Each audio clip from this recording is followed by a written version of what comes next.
Wah, penonton, saatnya meluruskan caramu bersih-bersih badan nih. Kalau kamu masih menggunakan cotton bud untuk membersihkan telinga, sebaiknya cek juga ke bawah. Nah, pusarmu pasti sudah lama tidak dibersihkan ya, kalaupun pernah kamu bersihkan. Di situ ada banyak makhluk hidupnya loh. Para ilmuwan telah mendeteksi adanya peternakan bakteri loh di pusar manusia. Ih, ngeri. Sebagian di antaranya termasuk bakteri berbahaya. Jadi, pusarmu perlu selalu dibersihkan. Tidak cukuplah cuma dengan mengorekkan ujung jari yang bersabun ke dalam pusarmu saat mandi. Agar lebih efektif, kalau pusarmu berleku ke dalam, ambil cotton bud, celupkan ke dalam alkohol gosok, lalu usapkan ke bagian dalamnya. Kamu pasti akan kaget dengan kotoran yang menempel di cotton budmu itu. Ambil cotton bud lagi dan ulangi langkah tadi sampai bersih. Kalau sudah, ambil cotton bud lagi, basahi dengan air keran, lalu usapkan pada pusar secara perlahan agar alkoholnya hilang. Kalau masih menempel, bisa-bisa malah membuat kulitmu kering. Kemudian, bersihkan sambil mandi. Jangan lupa keringkan dengan handuk. Nah, kalau pusarmu menonjol keluar, justru akan jauh lebih mudah. Beri sabun pada kain, gosok-gosok sampai berbusa, lalu usapkan pada pusar. Bilas di bawah shower, lalu keringkan dengan handuk. Oh iya, ngomongin soal handuk nih, jangan lupa ganti handukmu setidaknya setiap 3 hari ya, karena banyak menyerap lembab plus berada di kamar mandi yang lumayan hangat. Handuk menjadi tempat yang sangat pas untuk beternak bakteri. Kalau baunya mulai apek, segera masukkan ke mesin cuci. Pasti di handukmu sudah tumbuh jutaan koloni bakteri dan jamur. Karena sudah memakai cotton bud untuk membersihkan pusar, kamu jadi kehabisan stok dan tak bisa lagi membersihkan telingamu deh. Wah, bagus dong. Bagian dalam telingamu sangat sensitif loh, jadi sangat mudah rusak oleh ujung cotton bud. Jangan korek telingamu dengan kuku juga ya, kotorannya malah akan semakin terdorong ke dalam. Udahlah, mending jangan. Jadi, begini cara membersihkan kotoran telinga yang benar. Ambil botol tetes mata, lalu isi dengan baby oil, minyak mineral, atau hidrogen peroksida. Teteskan ke masing-masing lubang telinga, lalu diamkan. Kotoran itu akan jadi lunak dalam beberapa hari. Ambil rubber bulb atau alat pengisi pipet, isi dengan air hangat, lalu gunakan untuk membersihkan saluran telinga secara perlahan. Miringkan kepalamu ke samping dan posisikan daun telinga sampai ke bawah agar lebih mudah dibersihkan. Jangan pencet rubber bulbnya terlalu keras, nanti airnya bisa terperangkap di dalam telinga. Kalau sudah, miringkan kepalamu ke arah berlawanan dan biarkan airnya keluar. Lakukan langkah yang sama pada telinga satunya, kemudian keringkan telinga luar dengan handuk atau kapas. Kamu juga bisa memakai cotton bud basah untuk membersihkannya, kalau tadi masih ada sisanya sih.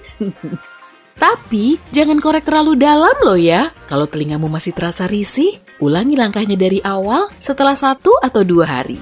Dan kalau masalahmu belum juga teratasi, sebaiknya kunjungi dokter. Mungkin telingamu tersumbat oleh kotoran. Area di belakang telinga juga perlu diperhatikan. Tapi seringnya kamu tidak memperhatikannya kan? Segera bersihkan agar tidak mengakumulasi sebum. Zat berminyak ini akan menutupi rambut kalau kamu tidak membersihkannya. Dan mungkin akan tercium bau tak sedap. Tandanya, ada banyak bakteri di belakang daun telingamu. Sebelum mandi, ambil sehelai kapas, lalu celupkan ke dalam cuka putih. Gosokkan ke area belakang telinga untuk menghilangkan sebum dan kuman-kuman jahat. Mandi dan cuci telingamu seperti biasa. Iya, sesederhana itu kok. Meski sudah menggosok gigi 2 kali sehari dan selalu menggunakan obat kumur, kok nafasmu masih saja bau? Nah, biang keroknya bakteri di lidah. Jadi sebaiknya bersihkan lidahmu juga ya, apalagi kalau terlihat lapisan berwarna keputihan.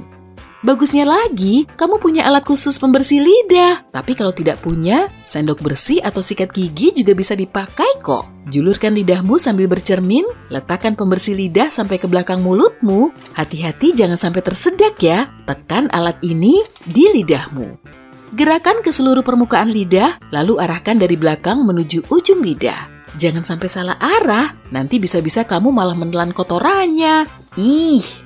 Bersihkan kotoran yang sudah terkumpul, lalu ulangi 1 atau 2 kali lagi sampai semua lapisan putih itu hilang. Selain bau nafasmu akan lebih segar, lidahmu juga terlihat lebih menarik. Kamu juga akan lebih bisa mengecap rasa. Bintil lidahmu yang telah terbebas dari lapisan kotoran akan lebih bisa membedakan rasa manis, asam, pahit, dan rasa lain setelah dibersihkan.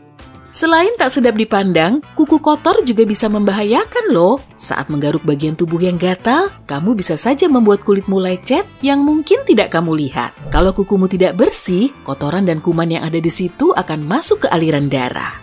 Sebaiknya, cuci tanganmu dengan sabun. Biasanya sudah cukup kok. Tapi kalau kotorannya membandel, rendam kapas atau cotton bud dalam air sabun hangat, lalu gunakan untuk membersihkan semua kuku.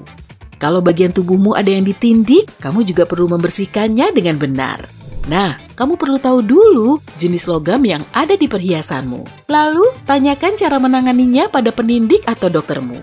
Pada kebanyakan aksesoris, mencucinya dengan air garam saja sudah cukup. Yang paling efektif, gunakan air garam steril. Kalau kamu tidak punya, buat saja larutan air garam. Ambil 115 gram garam laut tanpa yodium, kemudian larutkan dalam secangkir air hangat. Cuci tanganmu agar tidak menginfeksi area yang ditindik. Masih ingat kan soal kuku kotor tadi? Ambil larutan garam dan aplikasikan di tindikanmu. Perlu diingat, masing-masing area tindikan perlu cara pengaplikasiannya sendiri. Kalau di telinga, sebaiknya gunakan kain kasa bersih. Rendam dalam larutan garam, lalu usap lembut pada area tindikan. Kalau tindikannya ada di pusar, ambil gelas berisi larutan garam, lalu perlahan tuang ke pusar sambil duduk atau tiduran telentang. Setelah selesai, keringkan dengan tisu. Kalau tindikanmu sedang dalam masa penyembuhan, jangan gunakan handuk biasa ya. Kemungkinan ada kuman yang membahayakan, apalagi kalau kamu belum menggantinya. Cuci kaki dengan sabun atau sabun mandi gel belum cukup efektif loh. Kulit di telapak kakimu paling tebal dan keras, bahkan akan semakin liat seiring waktu. Kalau kakimu tidak terawat dengan baik, lambat laun kulitnya akan pecah-pecah dan membuatmu tidak nyaman, serta berisiko menyebabkan infeksi. Jangan sampai! Untuk menghindarinya, sering-sering lakukan spa kaki. Siapkan bak rendam hangat, lalu taburkan garam laut secukupnya. Gosokkan garam pada kaki, terutama di area tumit dan di bawah jari kaki. Area inilah yang paling menyangga beban saat kamu berjalan. Kemudian, rendam kedua kakimu dalam bak yang sudah kamu siapkan selama 10 menit. Baca buku atau mainkan ponselmu selagi menunggu. Lalu, gunakan foot scrub di seluruh permukaan kaki untuk menghilangkan sel-sel kulit mati. Kalau sudah, keringkan dengan handuk. Lakukan setidaknya seminggu sekali untuk membantu kakimu tetap bersih. Warna sikumu terlihat lebih gelap daripada seluruh lenganmu ya. Kulit siku memang agak tipis dan elastis karena kita sering menggerakkan sendi siku. Untuk menyamarkan warnanya, coba bersihkan dan lembabkan sikumu secara tersendiri, jangan bersamaan dengan bagian kulit lain. Saat mandi, gosok sikumu dengan sabun sampai berbusa, lalu tambahkan pelembab. Setelah itu, eksfoliasi dengan sabun mandi khusus atau scrub gula. Lalu, keringkan tubuhmu dengan handuk. Setelah beberapa minggu, kamu akan bisa mengamati warna sikumu semakin cerah.